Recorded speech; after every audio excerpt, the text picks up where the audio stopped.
y nunca en su vida nadie les dijo de que tenía que ir al oftalmólogo, nadie les dijo que tenía que hacerse la media vista. Esa es la causa de ceguera más frecuente alrededor del mundo, falta de lentes. Ahora sí, causa más frecuente de ceguera reversible. Palabra clave reversible. ¿Cuál es? Doctor, estoy ciego. Y después, doctor, ya no estoy ciego. Y no vale imposición de manos, no vale curas milagrosas. ¿Qué cosa es?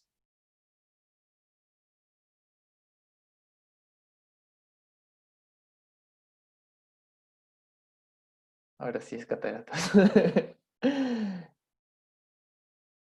Listo, muy bien. La causa de ceguera reversible más frecuente alrededor del mundo es la catarata. Muy bien. ¿Ustedes me dicen para poder empezar? Ya, chicos, buenas noches con todos. Mil disculpas por el atraso, pero gracias, doctor Juan Francisco Román, por más una vez estarnos apoyando en esta serie de ponencias de la tercera AGOS OSIMEM. Agradecemos por dictar el tema glaucoma, quien es pregado de Medicina Humana en la Universidad Privada Cayetano Heredia, residente tercer año de oftalmología del Hospital Cayetano Heredia y creador de Oftalmodosis. Doctor, puede empezar la ponencia. Listo, Gabriela, muchísimas gracias.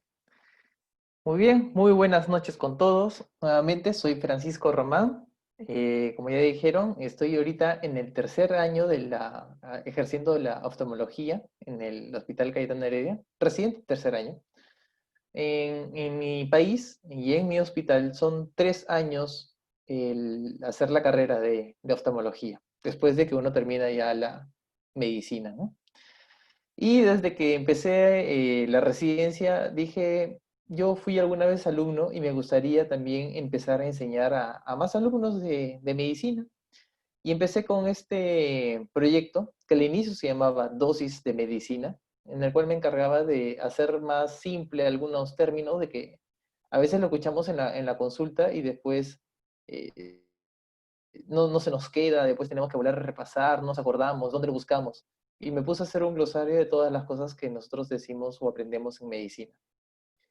Pero después empecé a colocar cosas de ojos, porque es parte de lo que estoy aprendiendo, y decidí cambiar el nombre a oftalmodosis. Entonces ya llevo 2 años en total con este proyecto llamado oftalmodosis, en el cual me encargo de hacer de que la oftalmología sea fácil de aprender. Entonces, como bien ya me presentaron, vamos a exponer acerca de lo que es el glaucoma. Recuerden de que pueden tomar apuntes, tomen apuntes de lo más importante. La clase de todas maneras quedará grabada.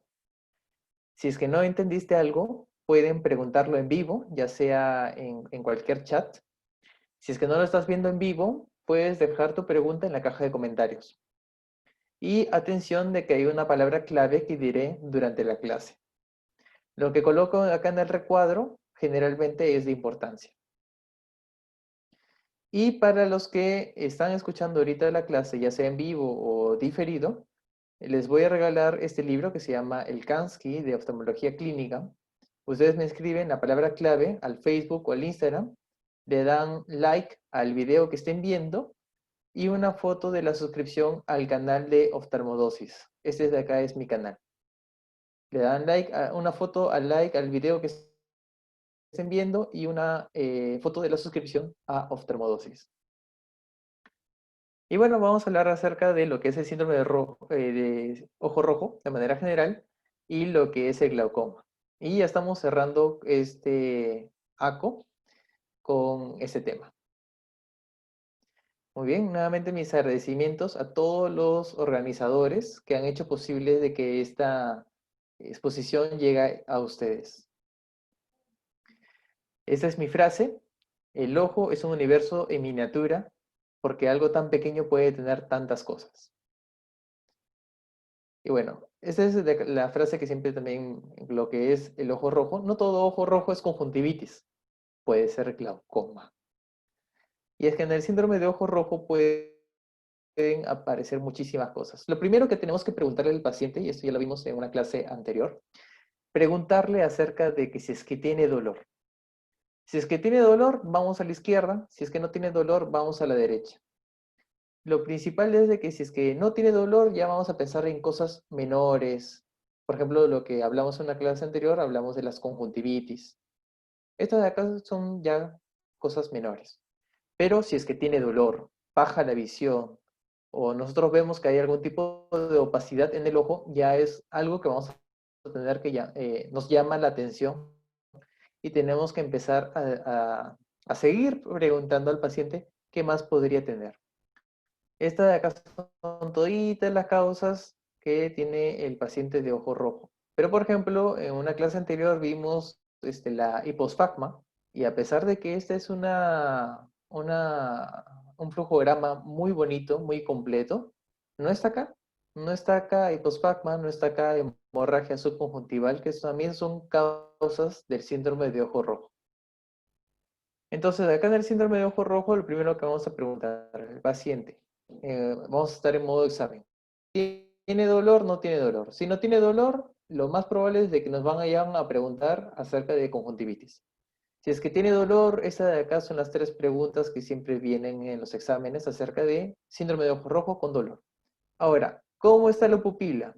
En estos 3 vamos a ver cómo está la pupila de diferente. En la uveitis, la pupila está pequeña. En el paciente con glaucoma, la pupila está grande. Y en el paciente que tiene queratitis, la pupila puede estar normal, igual que en los casos de conjuntivitis. Esto de acá se llama hipopio. Y esto de acá es un nivel de un líquido blanco que no es más que los glóbulos blancos, pus, que está acumulado en la cámara anterior. Entonces, esta pus se acumula en los pacientes que tienen uveitis, algún tipo de inflamación, más que todo inflamación en el iris, en el color del ojo, o en la queratitis, que es en la parte transparente de nuestro ojo, que se llama córnea. El glaucoma y la conjuntivitis suele estar libre esa parte de allí.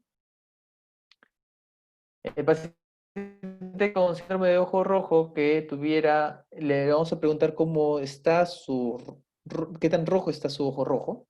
Y los pacientes que tienen uveitis, queratitis, glaucoma, su ojo rojo se puede ver de esta manera, ¿no? Un ojo rojo alrededor del limbo. Limbo se llama a la estructura que separa lo que es la córnea de la esclera. La córnea, la parte transparente de nuestro ojo, y la esclera, la parte blanca de nuestro ojo. Pero también podría verse de esta manera. La conjuntiva puede estar totalmente inyectada, puede estar totalmente roja, de manera difusa. Y es así como también se presenta el glaucoma. Vamos a ver lo que es el glaucoma típico. Este es lo que es el diagnóstico al ojo. Si ven en esta fotografía cómo está la pupila, está midriática, está grande. ¿Cómo está la córnea? La córnea es la parte transparente de nuestro ojo y se debería ver así, transparente. Nosotros tenemos que ver con claridad el color del ojo. Pero acá no se ve claro, acá se ve todo opaco, con pérdida del brillo. Este es un edema de la córnea, edema corneal.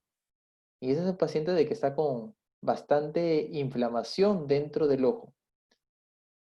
Aparte vemos de que puede tener algún tipo de secreción, pero eso es más que todo porque el paciente se ha estado tocando el ojo, se ha estado raspando, y es por eso que podría haber secreción, pero eso que no nos aleje del diagnóstico. Eso de acá es un glaucoma al ojo.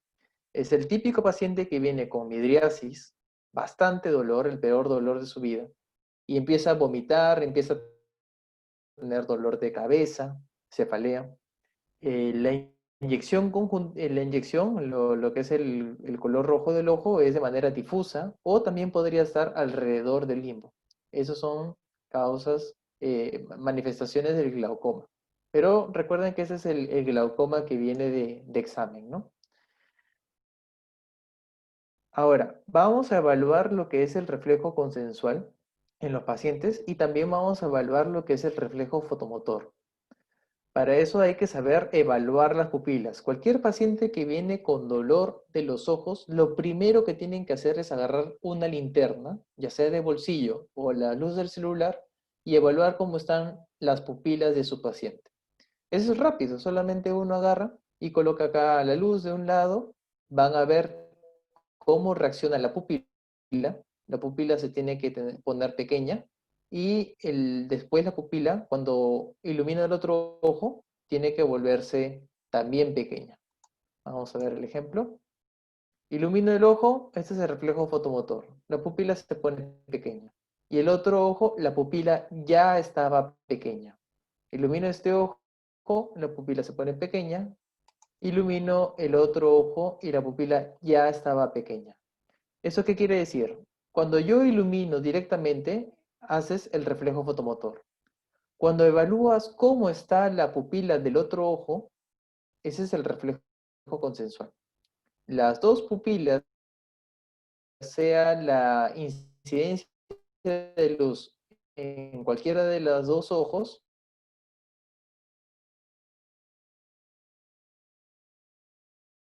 por lo menos nos tenemos que quedar unos 3 o 4 segundos iluminando un ojo para que tenga buena respuesta y después se va al otro lado.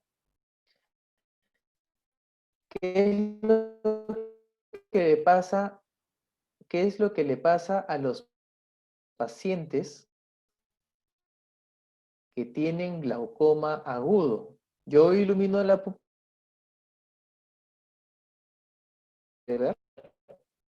el reflejo consensual está activo en nuestro ojo. Recuerden de que ese es el paciente que viene de examen. Cuando es el paciente que viene en la vida real, uno lo ilumina este ojo, la pupila reacciona normal.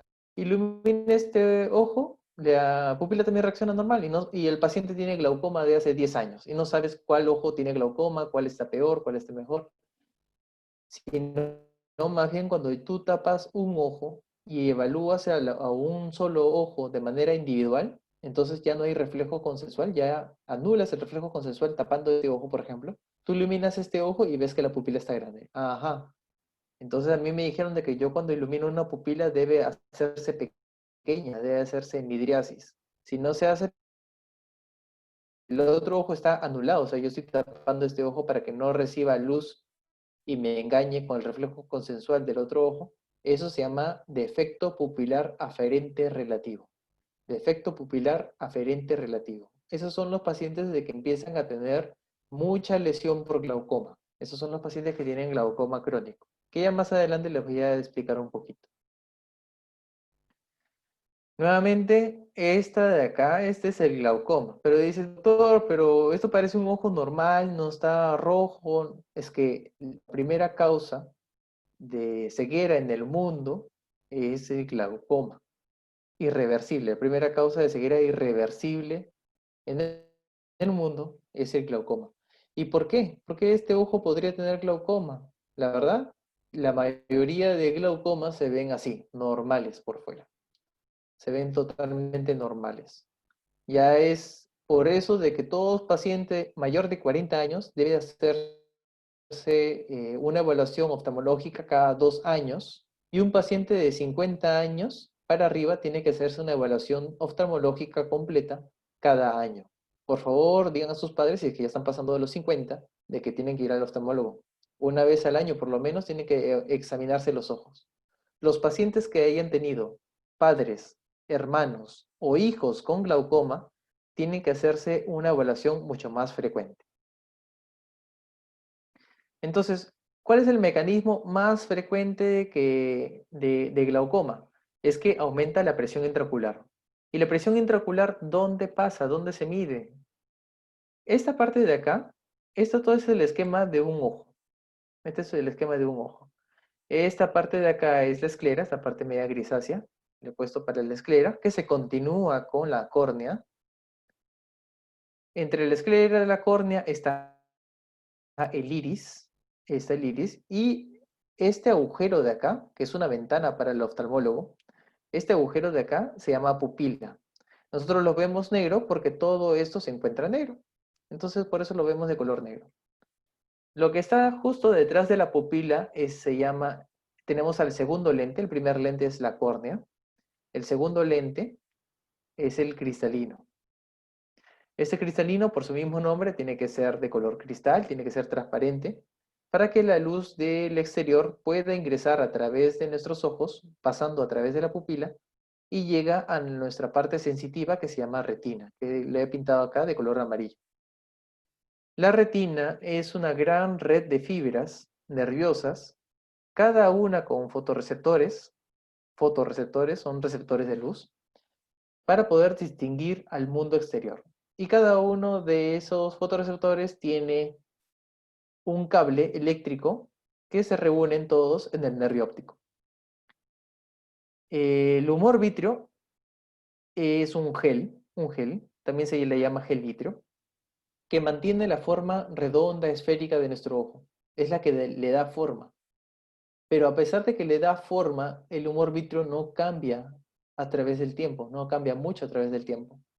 Lo que sí cambia es el humor acuoso. El humor acuoso, incluso cada 30 minutos, cada 40 minutos, podemos tener nuevo humor acuoso. ¿Cuánto es el volumen que tenemos acá de humor acuoso? Más o menos 0.2 milímetros. 0.2 milímetros de humor acuoso aproximadamente es lo que tenemos acá. Y eso es lo que le da tono al ojo. Imaginemos esto como un caño. Si tenemos un caño abierto y tenemos su lugar de desagüe, no se llena el caño, no se llena el fregadero. Pero si abrimos mucho la llave de líquido de agua, empieza a aumentar la cantidad de líquido en esta cavidad y es donde empieza a presionar y después empieza a presionar hacia atrás y empieza a lesionar después a todas las estructuras que vienen acá. El humor acuoso, ¿dónde se produce? Todo esto de acá se llama segmento anterior. Todo esto de acá se llama segmento anterior. Incluso el segmento anterior es una subespecialidad de la oftalmología. El humor acuoso se produce acá, en el cuerpo ciliar. Y vamos a dividir en dos al segmento anterior, en la cámara anterior y en la cámara posterior. La cámara anterior es lo que está delante del iris. La cámara anterior es lo que está delante del iris. Y la cámara posterior es lo que está detrás del iris. Acá tenemos el cuerpo ciliar, que es una zona donde tiene alta vascularidad, alta vascularización, y empieza a aparecer un ultrafiltrado de la sangre, líquido y transparente, que se llama humor acuoso. Este humor acuoso va a pasar de la cámara posterior a la cámara anterior a través de nuestra pupila. La cámara posterior es sumamente estrecha, bien planita, y el humor acuoso que se produce empieza a pasar de manera laminar por delante del cristalino y por detrás del iris, hasta que llega a la pupila y pasa después a cámara anterior. Esta zona de acá es cámara anterior.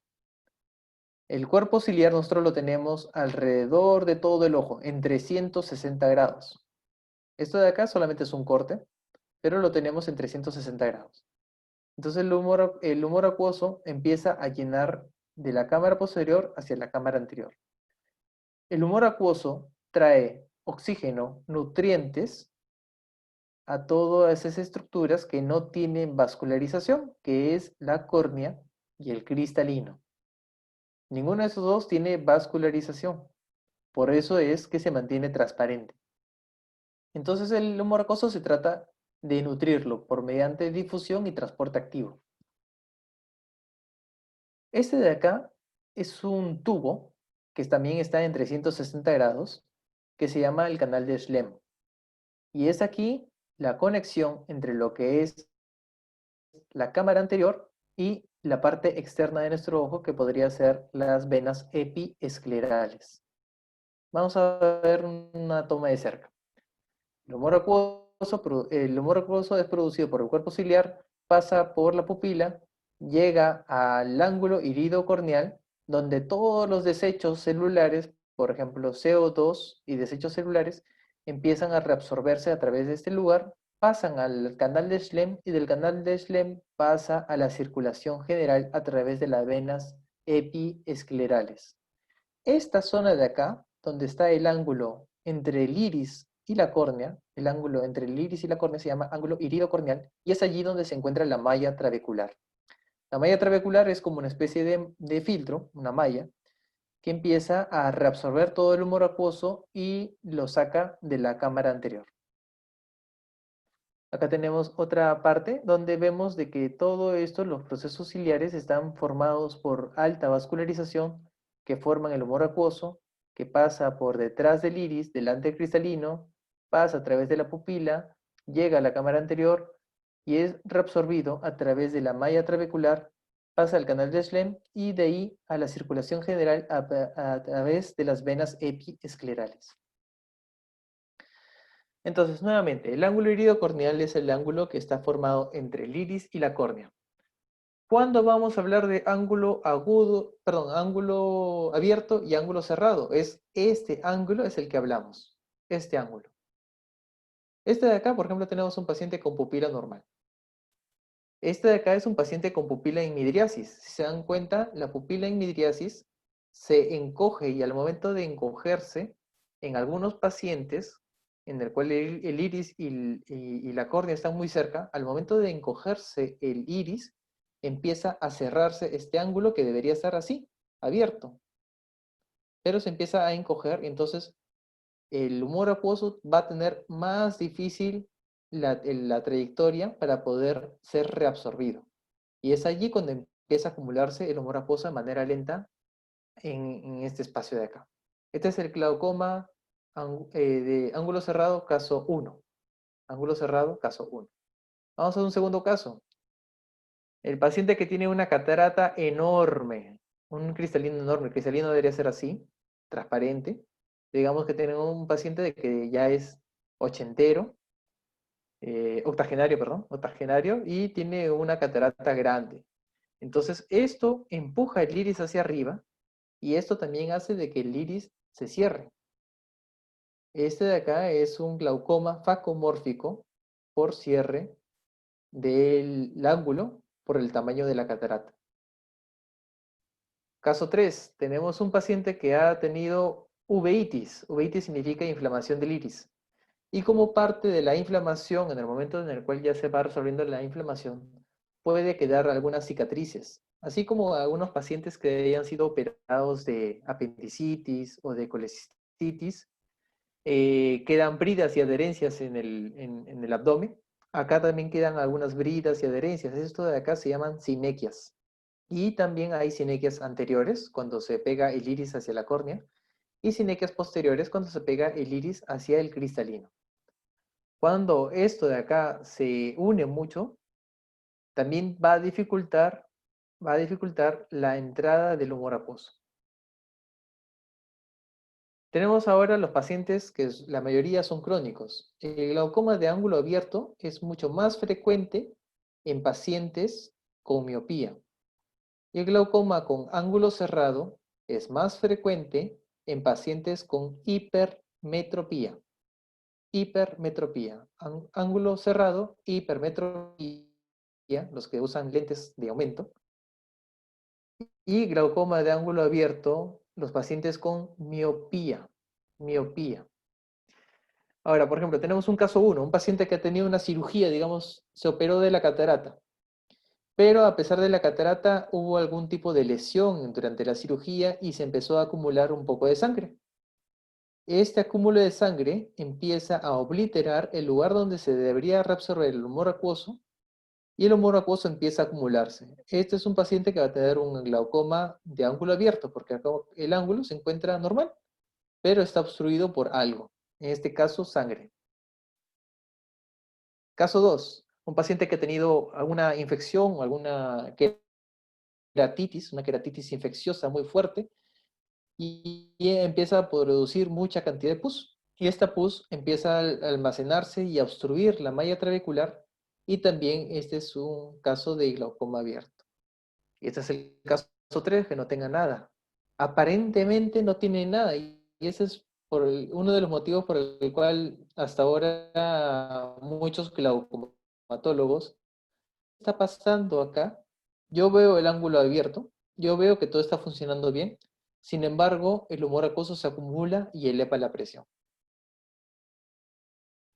Y este es un caso 4, este es un post-trabecular, en el cual, por ejemplo, tengo una obstrucción de las venas epiesclerales, por ejemplo, una trombosis de seno cavernoso, que es de donde se recoge todo el flujo sanguíneo de la parte externa del ojo.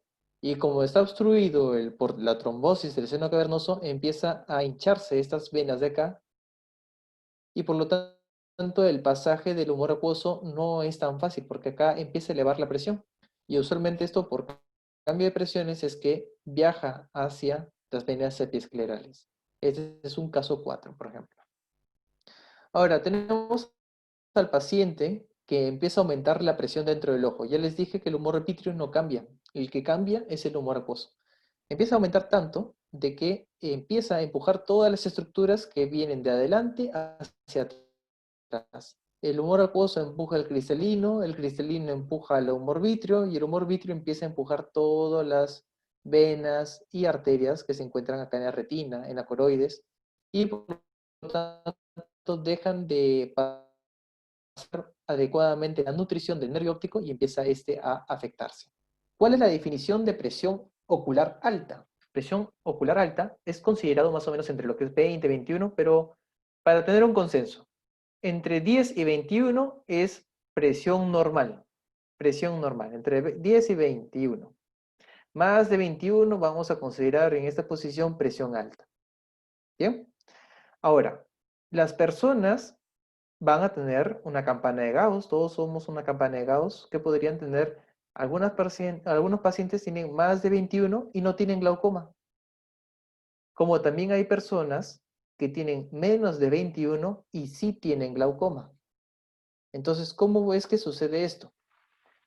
Como les digo, todo esto es una campana de Gauss. 21 es un número que nos dice ya de aquí para adelante es considerado hipertensión ocular y para aquí para atrás es presión ocular normal. Hay pacientes que desarrollan glaucoma teniendo presiones normales y pacientes con presiones altas del ojo que jamás producen glaucoma. El principal factor de riesgo es la presión intraocular alta.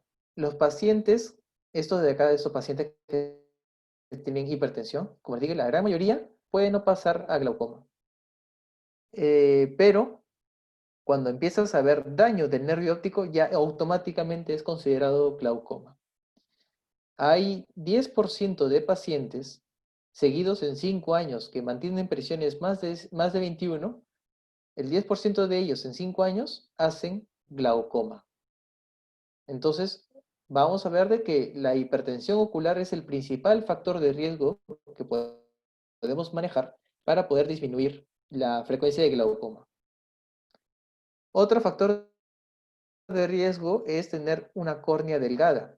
La córnea más o menos mide entre 555 a más, pero hay algunos que nacen con córneas delgadas y a estas personas con córneas delgadas empiezan a hacer más glaucoma que las personas que tienen córneas gruesas. Y esto todavía se está determinando por qué podría ser. Esta otra parte de acá dice cómo es el ángulo irido, perdón, cómo es la relación copadisco, que vamos a hablar más adelante. La relación copadisco normal es de 0.3 a 0.5, eso es lo normal. Pero cuando un paciente tiene más de 0.5, ya es cuando ya empieza a ser sospechoso de que tenga glaucoma y por lo tanto la frecuencia de esos pacientes empieza a aumentar. Estos pacientes empiezan a hacer glaucoma al transcurso de los años. Ahora, vamos a repasar lo que es el nervio óptico, lo que vamos a ver acá. ¿Cuál de estos ojos es el normal y cuál no es normal? Por favor, escriban en sus comentarios, acá los voy a leer. ¿Cuál es normal y cuál no es normal? Izquierda, esta de acá es izquierda y esta de acá es derecha. ¿Cuál es normal? ¿Cuál es normal? Escriban en los comentarios. Karen dice normal es el izquierdo. Yasmín también dice normal es el izquierdo, derecha mal. Anabel dice izquierdo normal. Muy bien, esta pregunta viene con trampa. Acá el nervio óptico del ojo izquierdo está normal, eso es cierto. Pero acá hay algo que llama la atención, ¿no? Estas de acá son hemorragias en llama. Obviamente ninguno de estos dos es normal, pero cuando hablamos del nervio óptico y buscamos a un paciente que tenga sí o no glaucoma, este de acá tiene un nervio óptico normal y este de acá tiene un nervio óptico sospechoso de glaucoma, altamente sospechoso. ¿Por qué?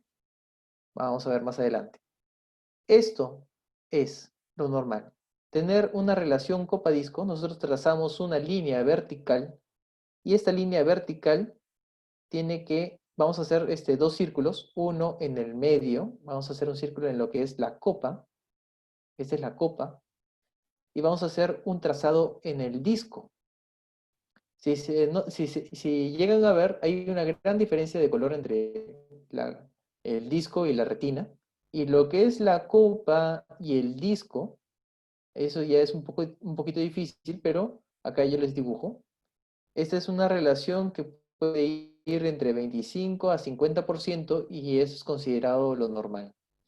En cambio, en el otro paciente acá vamos a trazar un círculo en el disco y un círculo en la copa. Acá la copa la vemos mucho más grande, ¿no? Todo paciente que tiene entre 50 al 100% de relación copa-disco es altamente sospechoso de glaucoma. Esto de acá es el nervio óptico.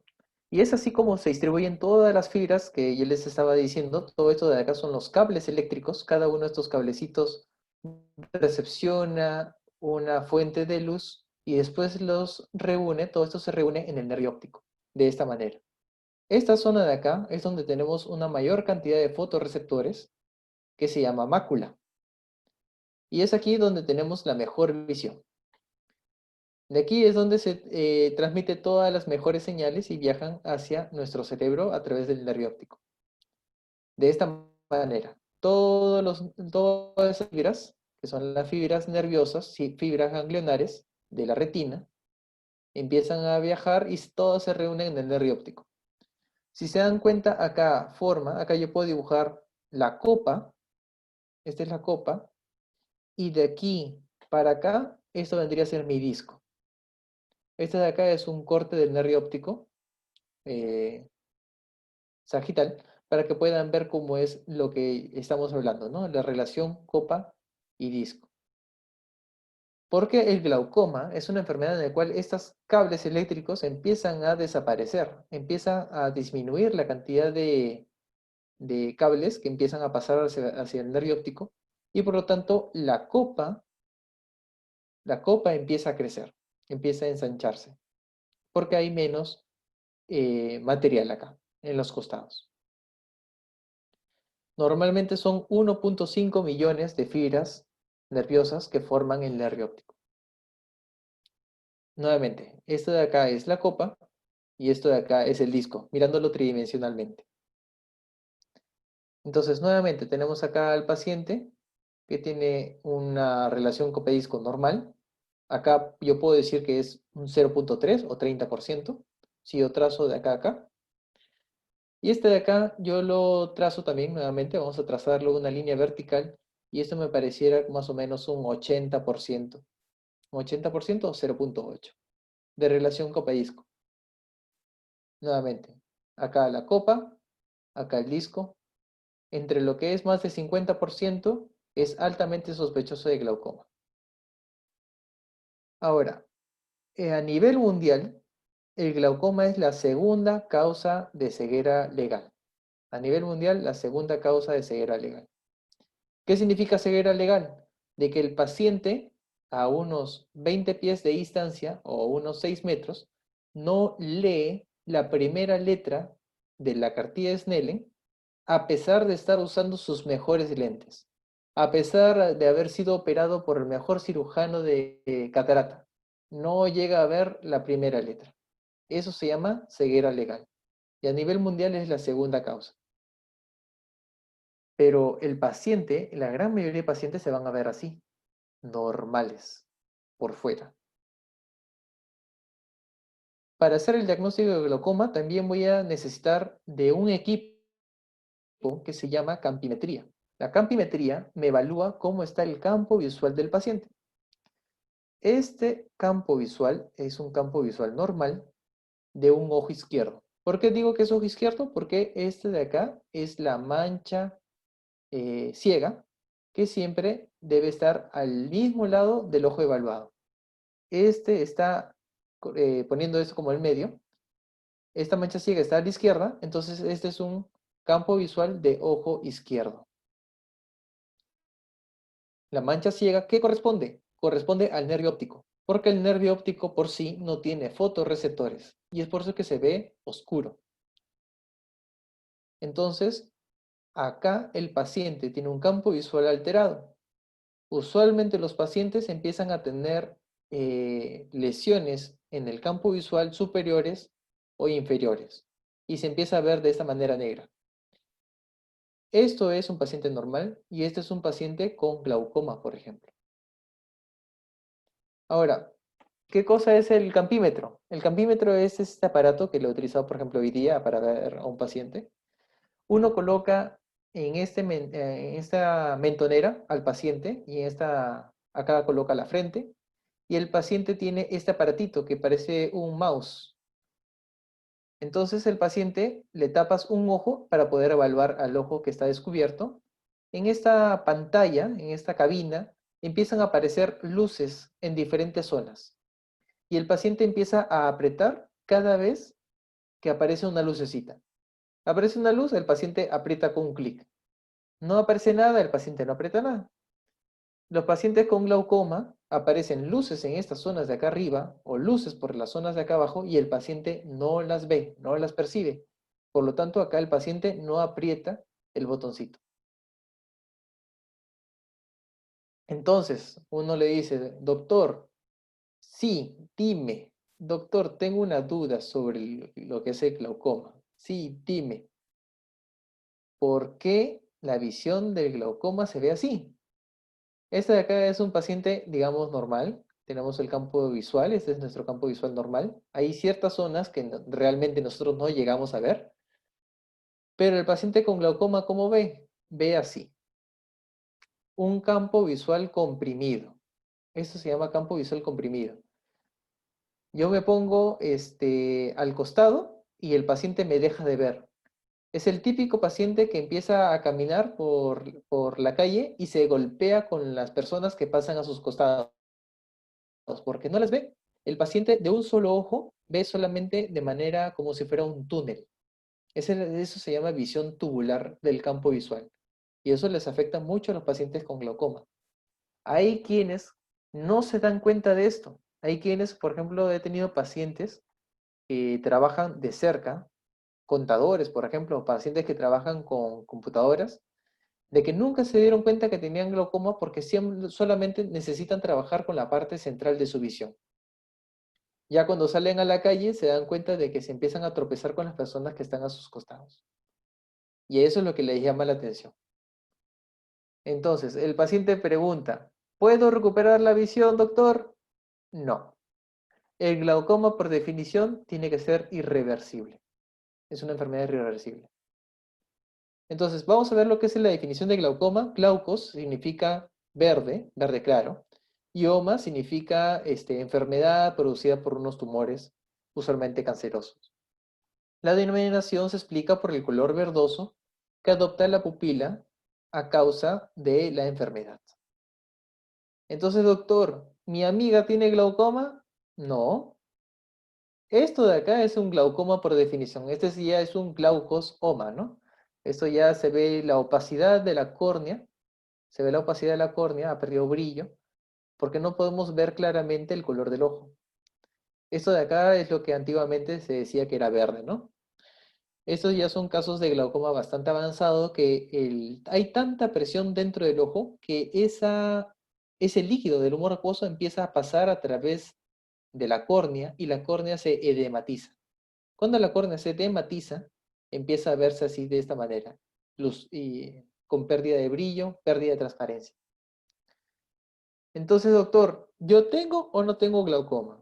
Y te digo de que, como siempre le he estado diciendo, un paciente así podría tener glaucoma. Definición completa. Una neuropatía progresiva, crónica, reversible. Irreversible significa no regresiona, no vuelve la visión que ha perdido del campo visual. Pero el paciente puede ver muy bien de cerca. Un paciente puede ver al 100%, 20/20 en el centro, pero no se da cuenta que ve casi nada por fuera. Hay cambios en el campo visual. Ya les dije, el paciente que se golpea por los costados. Hay cambios en la estructura del nervio óptico. La relación copa-disco mayor de 0.5 es sospechoso de glaucoma.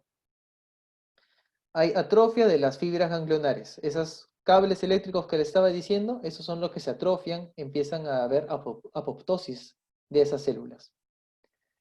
Y la presión ocular alta es el principal factor de riesgo de desarrollo y progresión de esta enfermedad. Es por eso que nosotros en oftalmología tratamos de disminuir lo menos que se pueda, reducir lo más que se pueda la presión intraocular. ¿Cómo evaluamos la presión? Este de acá se llama un tonómetro de Goldman, en el cual hace contacto directo con el ojo y a través de estas perillas nosotros empezamos a colocarle más presión o menos presión a este palito de acá, a este cono.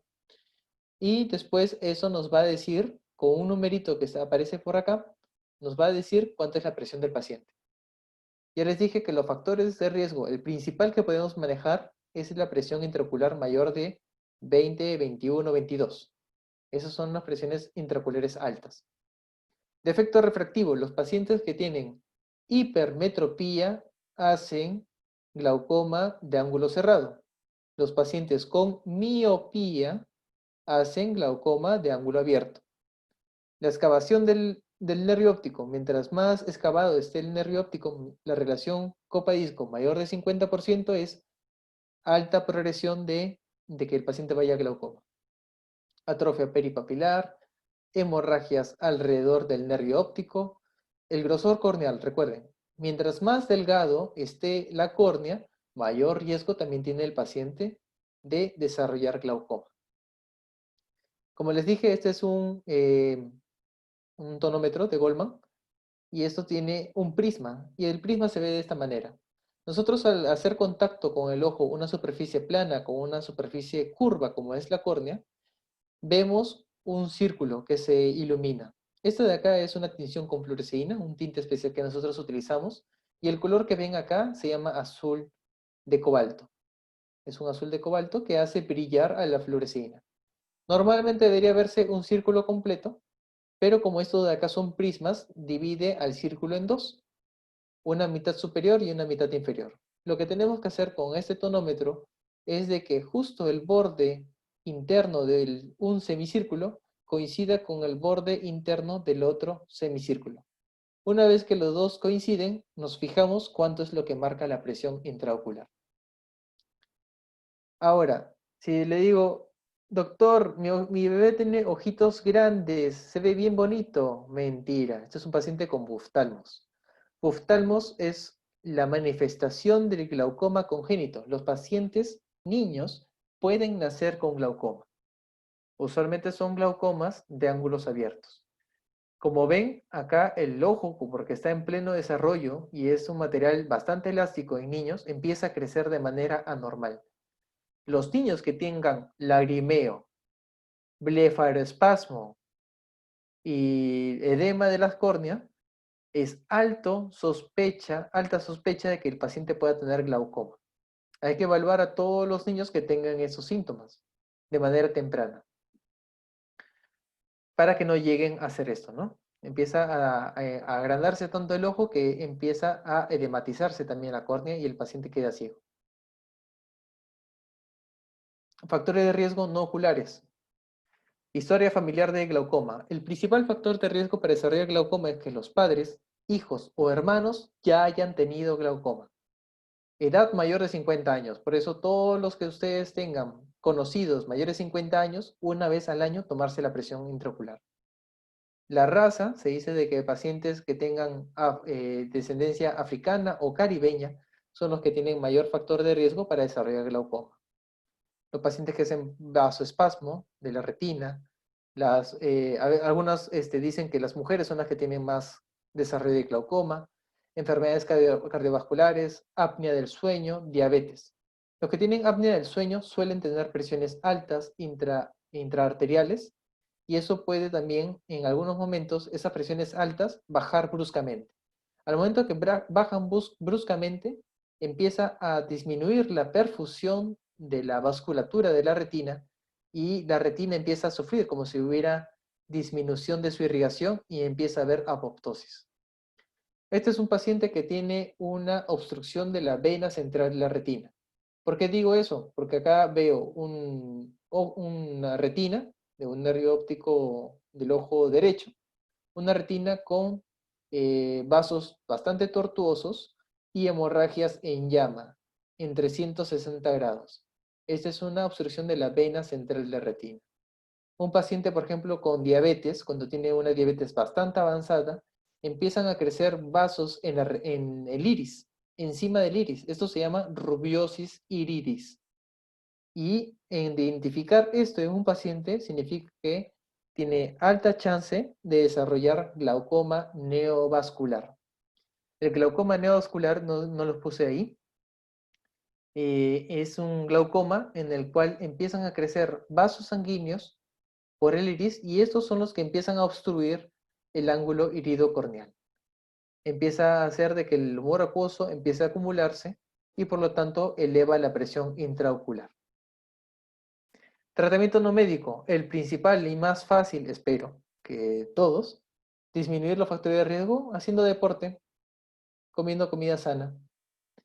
Tratamiento médico, entre lo que es leve, tenemos que bajar la presión que hemos encontrado. Digamos, hemos encontrado un paciente con presión, no sé, 30.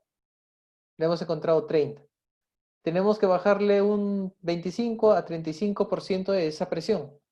Entonces yo podría decirle ya, está bien, entonces bajarle más o menos, ¿cuánto sería? Unos 5 puntos, unos 5 o 6 puntos, ya estaría bien de inicio. Obviamente tenemos que bajarlos menos de 21 a todos, lo más que se pueda.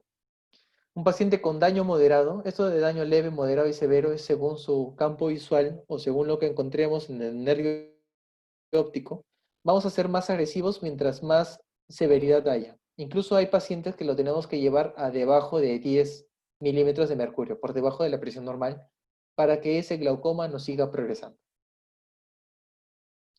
¿Cuál es el tratamiento de gotas que utilizamos? El más usado porque es el que ha demostrado mayor efectividad en bajar la presión intraocular son los análogos de prostaglandinas. Estos son para los pacientes crónicos, ojo. Para los pacientes que les van a venir de examen, esos que tienen glaucoma de ángulo abierto, perdón, de ángulo cerrado, con bastante dolor, que viene por emergencias, a ellos hay que darles otras cosas. Los inhibidores de la anhidrasa carbónica, como es la acetazolamida. Este es un diurético que hace que el paciente empiece a bajar la presión intraocular de manera rápida. Los análogos de prostaglandina pueden demorar hasta 2 semanas de hacer efecto y el principal, el que más estamos utilizando es el latanoprost. Este aumenta el flujo de salida del humor acuoso.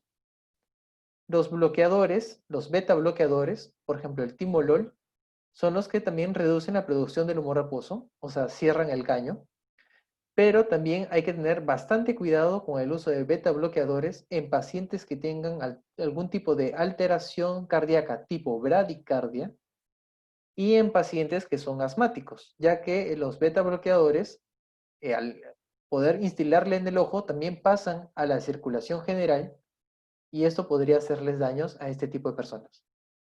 Los alfa-2 agonistas adrenérgicos como la brimonidina, esto disminuye la formación del humor acuoso y también estimula el flujo de salida del humor acuoso. Hay gotas también de inhibidores de la anhidrasa carbónica, que es la torsolamida, y esto también disminuye la producción. Y lo que antiguamente, antes de 1950, por ejemplo, lo que más se usaba eran los parasimpáticos miméticos, como la pilocarpina. Venía un paciente con glaucoma, con el iris, con la pupila grande, midriática, pues le hacían lo contrario. Vamos a provocarle una miosis para poder desbloquear la pupila. Entonces, los pacientes con tratamiento quirúrgico, nosotros le podemos hacer una trabeculectomía. Esto ya es el tratamiento avanzado, en el cual hacemos una incisión a través de la esclera, hacemos un túnel y abrimos la malla trabecular. Entonces la malla trabecular que puede estar obliterada, puede estar el ángulo iridocorneal puede estar cerrado, hacemos una abertura por donde el humor acuoso pueda escapar a través de este túnel y pasarse a la conjuntiva. Este líquido cae por debajo de la conjuntiva y después es reabsorbido. Esto se llama trabeculectomía. Y como ven, acá le colocamos un hueco, le ponemos un hueco, o sea, agarramos el iris y lo cortamos en esta zona, para que el humor acuoso, en lugar de hacer todo el trabajo de salir desde el cuerpo ciliar, pasar por detrás del iris, delante del cristalino, delante de la pupila, pasarse por toda la cámara anterior y llegar recién hasta acá, pues le hacemos un bypass. Hacemos un hueco acá y pasa por acá de frente el humor acuoso. La iridotomía también puede ser, por ejemplo, por láser. Esto es el tratamiento que más se usa también en pacientes con glaucoma de ángulo cerrado. Los glaucomas agudos de ángulo cerrado, ¡pum! Le ponemos un láser que emulsiona todo lo que es un hueco, un espacio del iris, y nuevamente el humor acuoso que se estaba acumulando acá tiene por dónde salir. El humor acuoso sale por acá y nuevamente ya empieza a reabsorberse. Y el paciente empieza a bajar su presión rápidamente. También tenemos la goniotomía, que es mediante una aguja especializada. Empezamos a romper todo lo que es la malla trabecular para que el humor acuoso ya no tenga que pasar por este filtro, sino pase directamente hacia el canal de Schlemm, que es este de acá. Otro tratamiento quirúrgico es, si el cuerpo ciliar es el componente del ojo que produce el humor acuoso, entonces vamos a destruir parte del productor del humor acuoso, y entonces de esa manera ya se controla mejor la presión. El humor ya no se produce humor acuoso y ya no se eleva la presión. Eso se llama ciclo fotocoagulación. También se colocan válvulas que se conectan directamente con la cámara anterior, y en lugar de que el humor acuoso pase por la malla, por ese filtro, pasa directamente por este tubo y por debajo de la conjuntiva empieza a ser reabsorbido. Y esa de acá es una válvula que pasa de manera unidireccional. Y bueno, la palabra clave, les voy a decir ahora, ¿dónde está? Acá. La palabra clave es miniatura. La palabra clave es miniatura. Esa es la palabra clave para que todos anoten y me la puedan enviar a través de mis redes sociales, de Instagram o de Facebook, foto like de este video y foto de la suscripción al canal de YouTube de Oftalmodosis. Le dan foto dándole suscripción a Oftalmodosis, foto like al video que estén viendo y me las envían a mis redes sociales, Oftalmodosis de Instagram y de Facebook. Estas de acá son mis redes sociales y espero que hayan muchas preguntas. Espero que hayan muchísimas. Por favor, háganlas.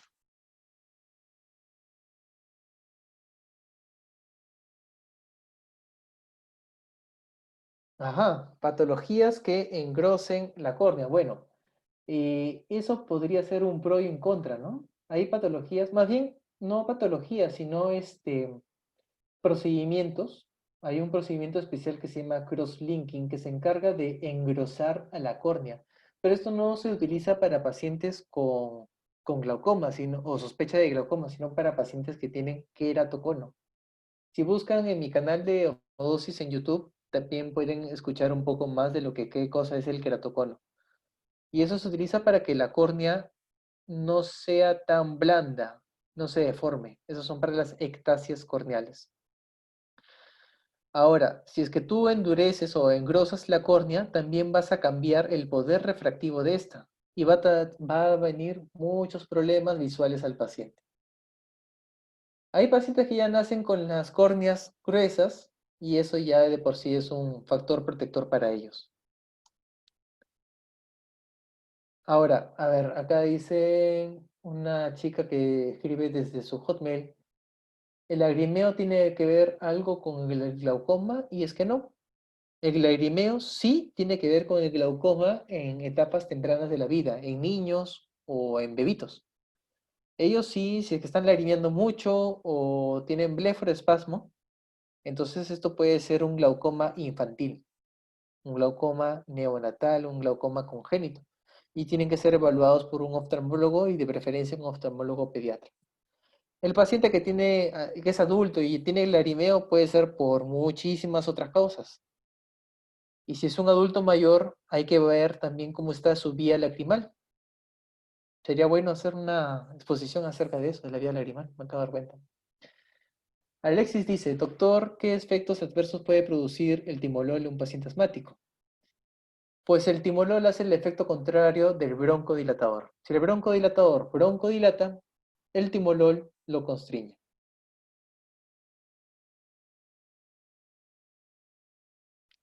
Karen pregunta, ¿la exposición a espacios oscuros, midriasis, sería malo para un paciente con hipertensión ocular? Eso depende. Un paciente con hipertensión ocular, como les dije, puede ser un paciente completamente normal que nunca en su vida desarrolle glaucoma, pero los pacientes que tienen ojos pequeños, los que son hipermétropes, y se exponen a espacios oscuros y hacen midriasis, puede estar haciendo un factor de riesgo para el desarrollo de un glaucoma crónico, porque va de poco a poco. Ahora, hay que ver bien a estos pacientes y hay que ver bien su nervio. El nervio óptico y el campo visual es el que nos va a decir si es que el paciente está haciendo daño o no. Porque si no, también voy a empezar a prohibir a todos los pacientes que son hipermétropes a que vayan al cine, ¿no? Eso sería ilógico, porque la mayoría no lo hace. Los pacientes que vienen por glaucoma cerrados, por glaucomas de ángulos cerrados, son muy pocos, pero de todas maneras, dentro de cuando ya eres oftalmólogo, lo vas a ver un poco más frecuente, ¿no? De todas maneras, en sus guardias, cuando ustedes estén en sus guardias, evalúen siempre la pupila del paciente. Hagan dos preguntas principales. Señor, ¿está doliendo? Sí o no. ¿Duele? Sí o no. Y lo segundo, te preguntas a ti, ¿cómo está la pupila del paciente? Haciendo esas dos cosas, ya puedes saber cuál de las cuatro principales causas de ojo rojo puede ser. Anabel pregunta, ¿los flavonoides y antioxidantes podrían ayudar a las personas con factores de riesgos para que no desarrollen glaucoma? Eso se dice que sí, eso se dice que sí. De todas maneras, la dieta sana, una dieta sana, hace de que los pacientes disminuyan su riesgo de desarrollar glaucoma. Marcelo Ruiz dice, ¿existe alguna relación entre glaucoma y desprendimiento de retina? Incluso podría ser más bien lo contrario. Los pacientes con hipotensión ocular, debajo de la presión normal, debajo de 10, podrían hacer desprendimiento de retina. Los pacientes con glaucoma también pueden hacer desprendimiento de retina en algún otro momento si es que tienen otros factores de riesgo, por ejemplo, miopías.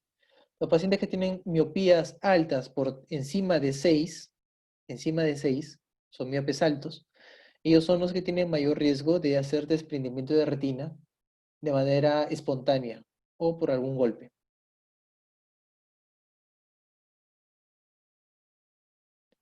¿Cuál sería el medicamento para un ataque de glaucoma agudo? Muy bien. El medicamento que nosotros recetamos en emergencias, en lo que yo trabajo, es acetosalamida. Le damos acetosalamida, una pastilla de 250 miligramos y que se lo tome durante 2 días seguidos cada 8 horas. Recordarle que la acetosalamida puede causar alteraciones del potasio y estas alteraciones del potasio causan calambres, causan alteraciones en el EKG y para poder prevenir eso le pedimos al paciente que también la tome esas pastillas con jugo de naranja o jugo de papaya o jugo de plátano, que son jugos ricos en potasio. ¿Qué más le damos? Le damos, por vía endovenosa podemos administrar manitol, y eso sí lo puedes conseguir en cualquier lugar. A ver, Anabel pregunta también, ¿elevar la cabecera al momento de dormir podría disminuir la presión intraocular durante la noche? Sí, eso es Teóricamente es cierto, pero en la práctica como que no se ha visto mucho. No hay mucha relación clínica en cuanto a la cabecera. Idealmente, obviamente, si es que tú bajas la cabeza, como que generas mayor gravedad para que el humor acuoso pueda salir. Pero si es que tienes un paciente con glaucoma de ángulo cerrado, como que eso no va a hacer mucho efecto. De todas maneras, va a querer salir el humor acuoso y como el ángulo está cerrado, no va a permitir su salida normal. Incluso las personas que sufren de presiones altas, presiones arteriales altas, y toman su medicamento durante la noche y baja mucho esta presión arterial durante la noche, son los que también producen el glaucoma normotensivo. El glaucoma normotensivo es de que tú le evalúas al paciente en el día, en la mañana, en la noche, y en todo momento está por debajo de 21. Sin embargo, tú te das cuenta de que al paciente, a pesar de estar debajo de 21, digamos un 18, el paciente está haciendo glaucoma. Su nervio óptico está avanzando y su campo visual se está empeorando. Usualmente estos pacientes tienen problemas cardíacos, tienen problemas de la perfusión de la retina. Acá hay una pregunta en privado que me dice, ¿cuál es el tratamiento más efectivo para un glaucoma con presión normal? Coliris o hipotensores, cirugías ambas. Eso tiene que ser evaluado por cada caso. Recordar de que ese es trabajo del oftalmólogo, el evaluar cuál es el mejor tratamiento para un paciente. Ustedes como médicos generales, mientras que tengan un paciente con glaucoma, con bastante dolor, es darle el tratamiento de inicio, por ejemplo, darle acetosalamida o darle manitol endovenoso, y al paciente inmediatamente tiene que ser visto por un oftalmólogo. Si el oftalmólogo le trata lo más pronto posible, mucho más pronto vamos a poder recuperar esa visión. Los pacientes de que llegan y no son tratados o son derivados a otros lados donde no hay oftalmólogo, esos pacientes tienen mal pronóstico. Empiezan a destruir bastante sus redes nerviosas del ojo y empiezan a desarrollar glaucoma mucho más rápido. ¿Qué es lo que vamos a ver con el paciente con glaucoma normal? ¿Qué es lo que vamos a tratar con ellos? Lo principal, vamos a clasificarlo nuevamente, es si tiene un glaucoma leve, moderado o severo. Eso lo vamos a ver según su nervio óptico o según el daño que haya en el campo visual. Y según eso vamos a hacer una reducción del porcentaje que encontramos. Digamos, tiene un paciente 20 de presión, es considerado aparentemente normal. Tiene 20 de presión y los cambios son leves, entonces le voy a bajar un 20%, digamos. 20% de 20 es 4, entonces vamos a bajarle 4 puntos. Vamos a bajarle hasta 16, por así, ¿no? En caso de que el paciente no pueda tener sus gotas, o es un paciente de que de verdad se olvida mucho porque a veces son bastantes gotas que tiene que utilizar para poder controlar su presión, a veces elegimos con ellos cirugía. Hacerle cirugía no va a decir de que el paciente ya lo hemos curado. El glaucoma no se cura. Eso tienen que llevárselo a la casa. El glaucoma, bueno, ya están en sus casas, espero. El glaucoma no se cura, el glaucoma se trata. Vamos a hacer de que su glaucoma no empeore tan rápido ni empeore tan severo. Yasmín Acosta pregunta, ¿cómo ocurre el dolor? ¿Qué parte exactamente? Bueno, este dolor es generado porque empieza a aumentar tanto la presión dentro del ojo que es un dolor de tipo isquémico. Es un dolor de hipoperfusión. Es un dolor como si, como cuando uno se duerme de un lado y después amanece con todo el brazo adormecido y empieza a doler. Es algo así el dolor. Y eso se debe a que hay una isquemia alrededor del ojo. Ahora, esto de la visión borrosa puede aparecer porque aparece mucha presión dentro del ojo que empieza a edematizar a la córnea. Seguido, cuando la córnea está muy edematizada, también empieza a alterar las fibras nerviosas sensitivas de la córnea, que como les dije ya en una clase anterior, es uno de los lugares del cuerpo donde tiene mayor cantidad de redes nerviosas, que es la córnea, más que la piel incluso. Entonces eso es lo que genera el dolor, el nervio oftálmico. Karen pregunta, ¿personas con hipotensión arterial tienen factores de riesgo para glaucoma? Eso es cierto, pero no solamente lo que es hipotensión arterial, sino los cambios de presiones, que está 150 durante el día y está en 90 en la noche. Esos cambios abruptos de la presión arterial, esos son los que más causan de manera continua, dicho, ¿no? De manera continua, porque a veces al paciente que viene con 200 de presión hay que bajarle rápido, ¿no? Hay que bajarle rápido la presión arterial. Y esos son los que empiezan a tener daño por hipotensión de manera continua. Anabel pregunta, ¿existen factores predisponentes para el glaucoma agudo? Bueno, uno de los predisponentes es más que todo estar en un lugar oscuro donde haya midriasis. Pueden haber pacientes de que sufran golpes o infecciones dentro del ojo, eso también puede desarrollar o predisponer el glaucoma agudo. Pacientes que se operan y no saben si tienen glaucoma y se operan y ahí por la misma inflamación de la cirugía empiezan a desarrollar glaucoma. Pacientes que también utilizan gotas, esto no les he dicho. Los corticoides, que es algo que utilizamos bastante en medicina, los corticoides también pueden generar glaucoma. Así como elevan la presión arterial, así como descalcifican los huesos, el paciente con corticoides tiene que conocer de que también podría generarse glaucoma, aunque un muy bajo porcentaje. Lo que más causa glaucoma de tipo farmacológico son las gotas de tipo corticoides. Por eso las gotas con corticoides solamente deben ser prescritas por un oftalmólogo. Ángela pregunta, ¿una presión alta constante puede ocasionar una muerte rápida del nervio óptico en semanas o en general la pérdida siempre es lenta? Ángela, cuando hablo de glaucoma agudo es porque se ha desarrollado de manera rápida, usualmente en menos de 2, 3 semanas, ya hemos visto una progresión rápida de la destrucción o de la apoptosis, ¿no? De lo que es el nervio óptico. Hay glaucomas agudos, hay glaucomas crónicos. Los glaucomas crónicos suelen avanzar mucho más lentos. Los glaucomas agudos, si es que no lo tratas, el daño es totalmente irreversible. Y tienes muy poco tiempo para poder hacerle un tratamiento eficaz. Alexis pregunta, doctor, ¿en qué consiste la prueba de sobrecarga hídrica? Muy buena pregunta, Alexis. Eso es parte de nuestra formación como oftalmólogos. Y en el test de sobrecarga hídrica es para poder ver a un paciente que tiene un nervio óptico sospechoso de glaucoma, un campo visual que no me dice, no sé si es glaucoma, no sé si es normal. Y entonces yo veo al paciente, le tomo la presión y está en 20 o menos de 20. Y digo, yo creo que este paciente puede tener glaucoma. El test de sobrecarga hídrica es un test en el cual yo le hago tomar cierta cantidad de líquido al paciente, le mido la presión antes que tome líquido, le tomo la presión 15 minutos después de que haya tomado el líquido, 30 minutos después y 45 minutos después.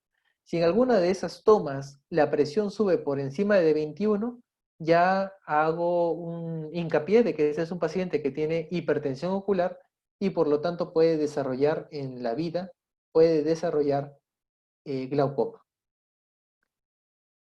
Anabel dice, entonces los cambios más bruscos que la hipotensión arterial en sí misma para el desarrollo de glaucoma.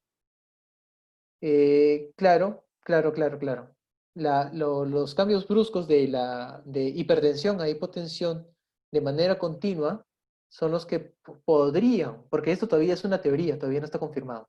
Son teorías acerca de cómo se puede producir el glaucoma en pacientes con tensión normal del ojo. Muy bien, creo que ya he hablado mucho, no sé. Doctor, bueno, Sí, dime. nos ha llegado una pregunta a través de la transmisión de Facebook Ah, sí, sí, por, sí, de Facebook, de Facebook. A ver, ¿qué preguntas? Todas las por que parte quieran. de Oquendo. Dice, buenas noches. Una consulta. ¿La framicetina y la dexametasona en solución oftálmica ayuda o inhibe las cataratas? La primera no escuché. El primer medicamento, Framicetina. framicetina. Bueno, eso no lo uso mucho. Pero el segundo medicamento que dijiste era un corticoide, ¿cierto? Sí. Ya. De manera general, los corticoides también son generadores no solamente de glaucoma, sino también de cataratas. Hay lo que se llama la catarata por cortisol, ¿no? Por cortisol. Son los pacientes que tienen enfermedad de Cushing o síndrome de Cushing, que son distintos, obviamente. El síndrome de Cushing abarca diferentes formas de aumento del cortisol en la sangre. Y la enfermedad de Cushing es una que se produce a través del del sistema nervioso central, aumento del cortisol. Pero todo lo que aumenta el cortisol o corticoides de manera exógena pueden producir no solamente glaucoma, sino también cataratas. Son unas cataratas un poco más raras, son cataratas que aparecen de manera, perdón, que aparecen de manera no tan crónica, ni tan aguda. Son, digamos, pacientes que están utilizando algún tipo de gota por más de 3 meses. Entonces ahí empieza a elevar su factor de riesgo. Dejan de usar las gotas y la catarata se queda. Hay algunos estudios que dicen de que dejar de usar las gotas hace que regresione la catarata y vuelva a la transparencia. Pero obviamente hay pacientes que se quedan con la misma catarata producida por el cortisol, por los corticoides. Hay que tener bastante cuidado, como les digo, con el uso de corticoides en los ojos, porque no solamente pueden producir catarata, pueden producir glaucoma, o también puede producir, en el caso de utilizar ungüentos, cremas, puede producir adelgazamiento de la piel de los párpados. Karen pregunta, ¿cuál es la prueba más sensible para el diagnóstico de glaucoma en personas con hipertensión ocular? Muy buena pregunta, y yo también quisiera saber eso, pero lo que nosotros utilizamos es la prueba de sobrecarga hídrica. Nosotros todavía no sabemos si realmente tiene hipertensión ocular. Estos pacientes hay que evaluarlos de cerca. Si es una hipertensión ocular menor de 25, menor de 30, tú puedes dejarlo incluso sin tratamiento. Pero recuerda que en tu conciencia va a quedar de que el principal factor de riesgo para desarrollar glaucoma es la hipertensión ocular. Tú puedes ser de que al paciente lo veas hoy día y hoy día no tiene glaucoma, pero lo ves después de 3 meses y puede tener glaucoma ya después de ese tiempo por tener la hipertensión ocular. Como también puede ser de que lo veas después de 3 años, la presión sigue en 25 y no ha desarrollado ningún cambio característico del glaucoma, ni daño en el campo visual, ni daño en el nervio óptico.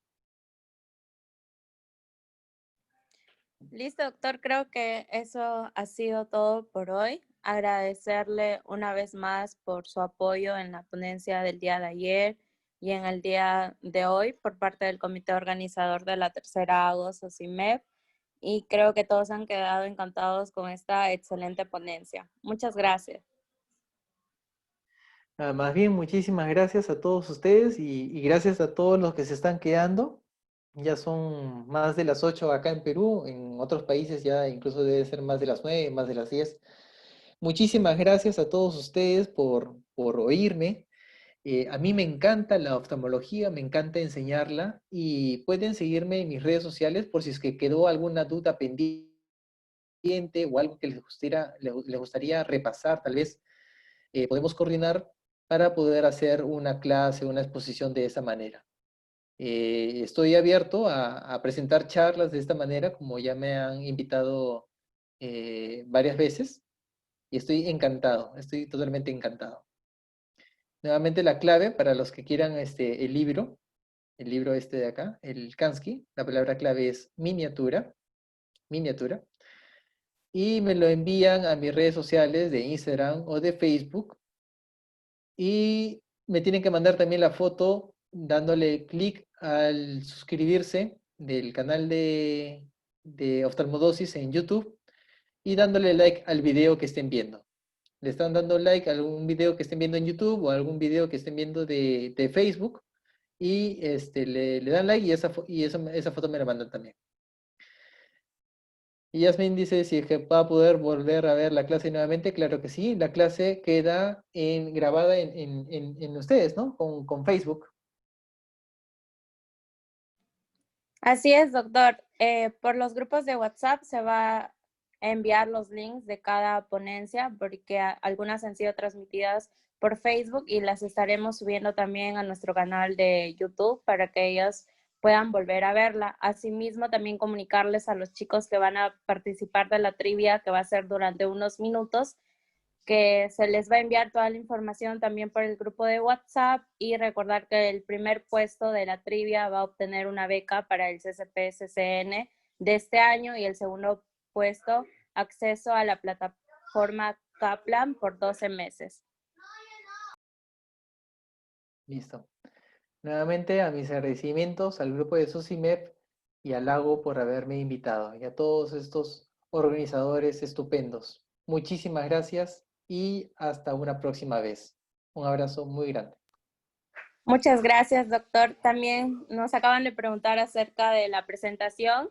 Vamos a volver a compartir el enlace del perfil de UCDOCS del doctor para que puedan observar tanto la presentación del día de ayer como del día de hoy. Gracias a todos.